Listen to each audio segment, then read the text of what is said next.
Hello everyone, what's up? Prince Velveteen here with another video review. Today we're taking a look at Transformers Studio Series Leader Class Apelinq from Transformers Rise of the Beast. But before we take a look at the figure, let's go ahead and take a look at the box. So here is Apelinq's great big box, and here is Apelinq's great big head right here on the front of it. As you can see, he's from Transformers Rise of the Beast. It says it right there. He is from Studio Series. He is the 118th figure from Studio Series. He is a Maximal. His name is Apelinq with a Q. He's for ages 8 and up. Of course, that's just a suggestion. They have to put that on there. He's manufactured by Hasbro in collaboration with Takara Tomy. He's from Transformers Generations. It says Transformers down the side. Right there on the side, we have a look at Apelinq's face, and he's a leader class in several different languages. Over here, we know that this is an authentic Transformer. No Chinese knockoffs here. And if you try to argue, I'm gonna have to move the camera back to this one. And if you try to argue, then you gotta answer to him. So yeah, and then on the back, here's all the things that Apelinq does. He's big screen inspired. He's from a movie. There's his name. He's from the Jungle Planet fight, even though the background is not actually from that Jungle Planet fight, but whatever. Here is Apelinq on the front. Apelinq, or not, in robot mode and animal mode.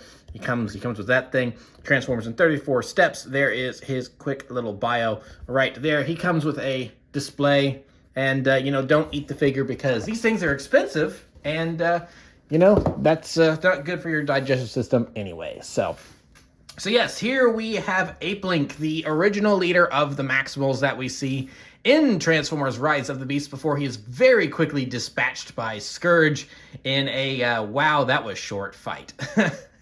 So yeah, let's get a close look at Apelinq here. Here is his face, and I think they did a really good job on the face. He's a very distinctive face. It's different from Optimus Primal. And they did a really good job remolding this here. A lot of remolding going on to this figure. Obviously, this is just a heavy retool from, not even a heavy retool, it's just a retool from Optimus Primal. And just different colors, a couple different remolded things, but overall it's the same thing. So if you're familiar with that figure, then you know what we're getting here. But so yeah, there's Apelinq's face. He's got some nice colored in eyes there. I'm not huge on him having the orange eyes. I know it helps distinguish him from Primal even more, but so especially on the box art here, like if you're just shopping and you don't really know much, and now obviously they don't actually have these characters next to each other on store shelves at the time, but if you were to see an Optimus Primal and an Apelinq figure right next to each other, I feel like you would maybe assume that Apelinq is the bad guy compared to the two of them, and like they're mortal enemies or something, just based on that right there. I kind of wish that they'd maybe gone, like, why not blue? It's like blue or green to match Primal. It's like a different eye color than the orange. I know orange/red doesn't necessarily automatically mean that you're an evil character in Transformers, but it's so that's a nitpick of the character design, not the figure. The figure still does a good job showcasing it, and then you can open up his mouth if you want to. Now, we'll go ahead and get into some of his accessories here. He does come with the transwarp key in a all orange, so I guess this is in its like powered up mode instead of its inert state. Now, unfortunately, as we see in the movie, he cannot hold it in his mouth. I mean, he sort of actually. Hold on. You know what? Before filming this review, I had actually tried to get that to stay in his mouth, and I had absolutely no success whatsoever. And now I just am able to stick it in there. First try. Okay, so never mind. You can stick it in his mouth. Of course, that's not how it's supposed to look when it's in his mouth, but in the movie. But it can still go in there. All right, never mind. I stand corrected. So and then I dropped it. Oh, come here, you. There we go. So yeah, he's a big monkey. He's a big gorilla, and like I said, if you have Optimus Primal or are familiar with that leader class figure from when Rise of the Beast first came out, then you're not going to have too many surprises here. But I think he's different enough to warrant the new price. So for a size comparison, we are going to go ahead and bring in Scorponok, one of his Predacon foes. So there we have Maximals versus Predacons, very Beast Wars. So they can can fight. And since the head does come off somewhat easy, you can like recreate them ripping off scorpion heads if you want to. That's a thing you can do. So that's fun. Now, for some of you watching this that may watch a lot of my reviews, I actually did do a review of Scorponok, but there was some sort of weirdness with the upload, so it didn't get, when it went out, it didn't do the usual notification push, I don't think. So it has, so it's sitting there on my channel with only like 6 views. So if you're curious about my thoughts on Scorponok, you can go back and watch that review, since a lot of you probably don't know it exists, because like I said, there was a weird issue with the way it got uploaded. I don't know exactly what happened there, but oh well. So yeah, so that is Scorponok. Now, we're not quite done here, because he does have a couple other accessories I want to point out. He does come with his arm blades, which when we have him in robot mode, he can hold. So there it is, how he can hold it. But for ape mode, he can, of course, have them on his forearms here. Just get the other one here. Get that in there. And there we are. And so now he is armed and ready to take on Scourge for all of 3 seconds that fight lasts. So yeah. So overall, it's like I said, it's very close to Optimus Primal. If you're familiar with that figure, you know what you're getting here. So he pulls off the same look here, and yeah, I don't really have any major qualms with the ape mode. I think he does what he's supposed to do very, very well. So yeah, that's pretty much it for Apelinq's ape mode. Now let's go ahead and move on to his transformation. So to start off, I'll just go ahead and remove the little blades here. Take these, move them up to the side, and so now we can get down to business. I am going to start with the legs, because the legs are kind of the easiest thing to start with, so we'll just ignore this whole top half of the body here. So to start with the legs, we're going to just go ahead and get these kind of moved up and out of the way, and that's already kind of starting to move things around. So what we want to do is just kind of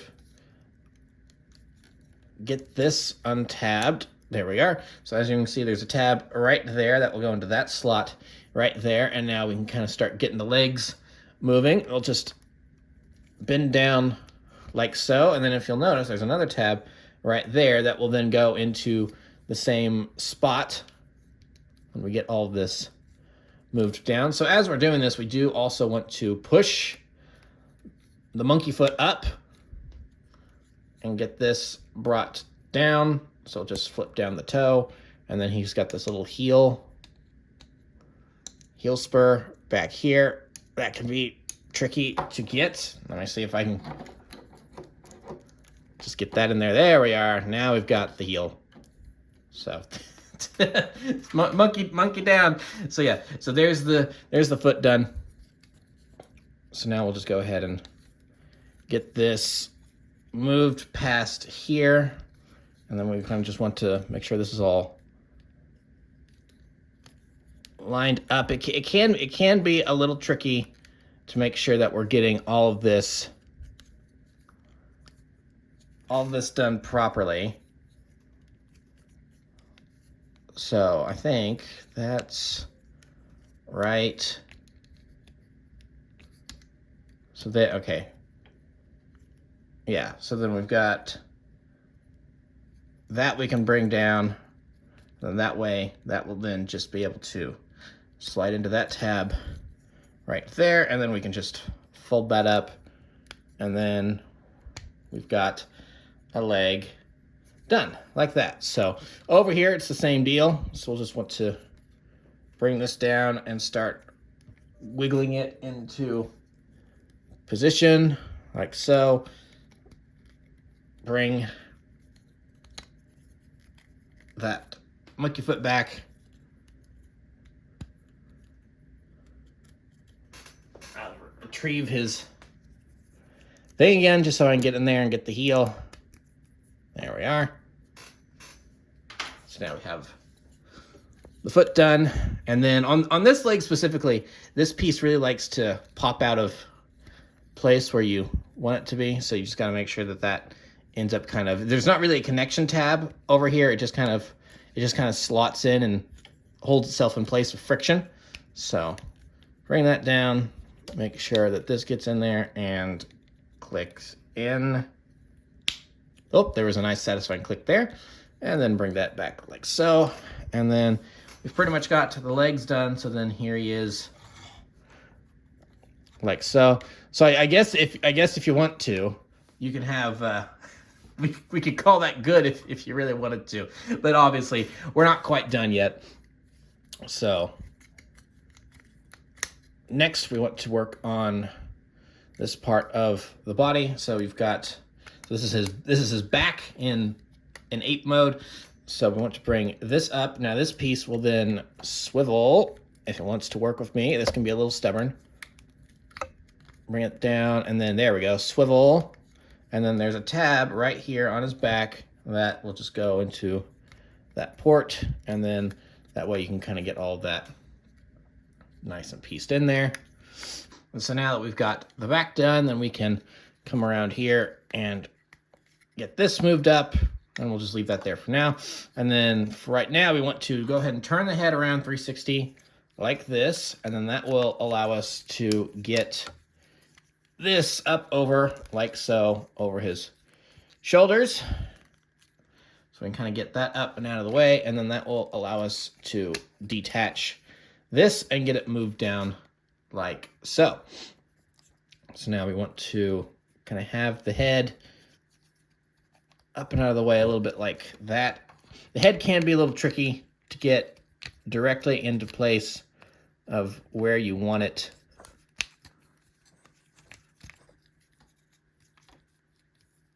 So let's see here. I think we want to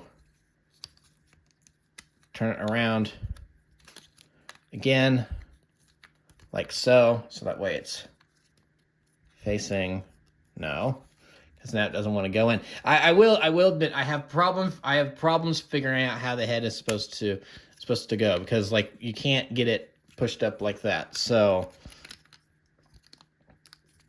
let's see here. So I guess the head needs to see it, and then it will pop off if you do that. So it can be a little annoying to get figured out exactly how it's supposed to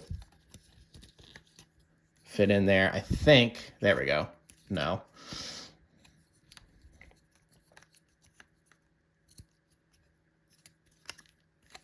Because it has to go a certain way, or else it's not going to fit. So I guess we want it turned around like that. Again, no, that doesn't. It shouldn't. In theory, figuring out the head should not be difficult, but I guess I don't have enough brain power to actually figure out which way the head's supposed to go. Because it should be a thing of, it pops up like this, but then it's like, then the head just pops off.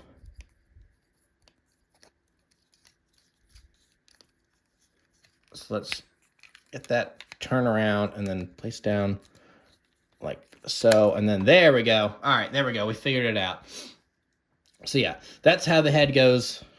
And then we can just come around here to the back and then just work this down like so. And then there's going to be a tab right there on the back, which we then just kind of get all this settled into place. And there we go. Nice, satisfying little snap. So that we've got his backpack all locked into place like so. And then we are in the final stretch. We can work on the arms. So what we want to do is that we want to untab. So there's a couple places that his arm armor here tabs in. We've got it going right in there and in there. So we just want to remove that. Then take this, and it is on a, no, this is not the one on the double hinge, excuse me. So we just want to lift that up and then get the big hand turned around like so, so that way it will fit better into that slot right there. And then as we kind of do that, we want to get this armor piece kind of flipped around like so. So now we can get that fit in there, and then that kind of in there, and then this just kind of folds down like so, and then tabs into there. And then we come to this piece right here, and then this is the armor piece that then is on the double hinge and folds down like so. And then we have a robot arm all done. And so then coming over here, pretty much do the same thing. Just make sure that gets untabbed. You want this piece flipped up if it wants to work with me. There we go. So start getting this moving. Probably easier to flip that around first, like so. And then have that all done. And just fit in right there. Close all that up. Swivel the arm around. Get that tabbed in over there. And then take that double hinge armor panel, slot it in right there, and then just kind of finish everything off, get everything straightened up. And there we have Apelinq in his robot mode. And yeah, it's a pretty good looking robot mode. We'll get a close-in look on his face sculpt here. Now he does have so it's interesting, instead of giving him an open-faced face mask, because we don't actually see this robot mode in the movie, he dies too quickly. So instead of giving us the open mouth face mask that we have for Optimus Primal, which ironically we didn't see in the movie, we had more this face mask look for Optimus Primal in the movie. So you'd think that they would have flip-flopped him, but no, it works. It looks good. So yeah, that is that is Apelinq's face. So, and yeah, overall, I think he's a good looking figure. I actually like him more than Apelinq. I think something about the silver and like the big armor panels on the side of his arms, I just think look a little better to me anyway. It's like there is a nice Maximal symbol engraved there on his shoulder plate. So yeah, there's just something about this that I like a little bit more than Optimus Primal. We'll get into those comparisons here in a minute. First, we want to show off his accessories and his weaponry. So here we have his blades, which of course are the arm blades in ape mode, but then he can hold them here. Or if you want to, you can still fit them into their slots here. Or at least in theory. It's like maybe I have to just turn it a certain way. Huh. This is not actually wanting to... There we go. Okay, nope, I got it. So yeah. You can go ahead and fit those back in there if you want to, but of course, he is supposed to be holding them. They are handheld weapons for robot mode. So here we are. Got his blades. Now they do look a little silly. They do look a little silly like that. But then you also get this great big chain, just like Optimus Primal. Like I said, it's the exact same accessories pretty much. That's the wrong end. So yeah, you can just get that connected there. And then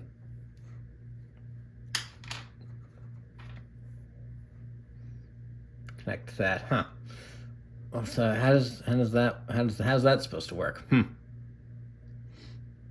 But anyway, there's chains you can connect them to, and there's a way to make it work. I know, but I didn't really care for these things on Primal. I don't really care for them on Apelinq. They're probably just going to end up going back in the box and staying there for me. So then here's the transwarp key. So we'll go ahead and remove one of these. And the nice thing about this figure is that in both robot mode and ape mode, he does have opposable hands, so you can open up all of his fingers so he can point if you want him to point. But I'll just open that up and give him the transwarp key so he can hold the film's MacGuffin. So there you got that. Move that off to the side, give him his blade back. And yeah, so that's pretty much Apelinq. So yeah, I think he looks good. Let's go ahead and compare him, do the direct comparison with Optimus Primal. So there you are, the clashing color schemes, and you can see what has changed between these two. I didn't really think there was enough with the ape modes to really compare them then. The bigger differences, I think, really do come down to what you can see in the robot mode. So here are the differences between the two. And actually, it must be the way I have the legs done, but Apelinq actually looks like he's a slight smidgen taller. It's got to be the way I have the legs transformed. I may have them mistransformed on Primal or something like that. But because yeah, Apelinq looks taller, but there's pretty much the same figure. So I don't know. Maybe it is possible that they actually. No, it's got to be the legs. Yeah. Oh, yeah. I don't have the legs on Primal transformed properly. That would explain it. So yeah, these two are supposed to be the same height. If I had the legs done properly on Primal, then you'd see that. So we'll get a close look at the head sculpts. So yeah, Primal. He's got that. Well, it's interesting because it almost looks like that. The way that's done, it almost looks like that this is the head sculpt the Primal has, and then they like painted a mouth onto him. Huh. Well, how about that? I always thought that was. Is it molded in? No, it's definitely molded in. You can tell it's definitely molded in because you can see the little divot. But it's very. I'd say that's a shoddy molding in. Like instead of redoing the entire face sculpt, they basically just carved out a little bit of the faceplate and put a mouth in there. So that's really interesting. I wonder if that was like a last minute change. And so then for Apelinq, they just kept the original head sculpt. That's kind of interesting. So anyway, yeah, you can see that they have different shoulder armor. He's got more like knight type, heavy armor shoulder pads. He's got his, monkey arms. Even down here, because you've got the molded in like hair or fur or whatever, and then he's got the big armor plating. I think that, like I said, I think that's another reason why I prefer Apelinq over Primal is that he does look more like an actual robot compared to this weird Cybertronic monkey thing. Because I think I may have gone over this just a little bit when I did Primal, but not much. Is that I'm not a huge fan of Beast Wars. The whole where exclusively having them transform into animals, just not really my thing. I do prefer cars and trucks. I'm definitely truck over monkey. So Apelinq is scratching a couple more itches for me in terms of what I'm looking for in a robot design. So I think I do prefer this design, but obviously this is what Optimus Primal looks like in the movie. So it's good that they were accurate to, and also in terms of adapting the original Beast Wars design, I think this is a good adaptation of the Beast Wars design. I just prefer this because it has a little bit more obvious robot to it and less, or organic stuff to it. So, so yeah, that is the main two and how they differ from one another. Now we'll get into other size comparisons here. We will move on to Rhinox. So here's Rhinox up in the front. And then we'll bring in Airazor. So we have Airazor. And then we'll also bring back in Scorponok. So we have our Predacon for everyone to beat up on. Just move the camera down ever so slightly so you can see. So yeah, that's a good looking group of Maximals. I do quite like the way that they all look together. I'll just throw this in here since it's the MacGuffin. So yeah, it is cool to see them all with one another in one shot. I think they look pretty good together. So yeah, there we have our Maximals. Now, of course, the only one I'm missing is Cheetor. I never really had much of a desire to get Cheetor because while the CG model design I think looks actually really, really good, the toy just seemed really lackluster to me. Like that was the probably worst translation from screen to figure, I think, for Rise of the Beasts, and maybe in like several of the live action movies. Like, yeesh, I just don't think they did a good job with that at all. But at the same time, it's like, well, that design, like, how do you do a good job of that? So I didn't really have much of a desire to get Cheetor, but bonus, we get a bonus with Apelinq. So we have 4 Maximals and a Predacon here. So yeah, just move them all back off to the side.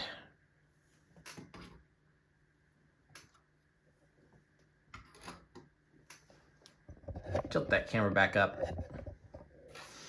And we will wrap things up. So, we're not quite done yet because every Studio Series box, up to a certain point anyway, at this point in time, because nowadays they don't, but for the first long while with Studio Series, every box comes with a removable display.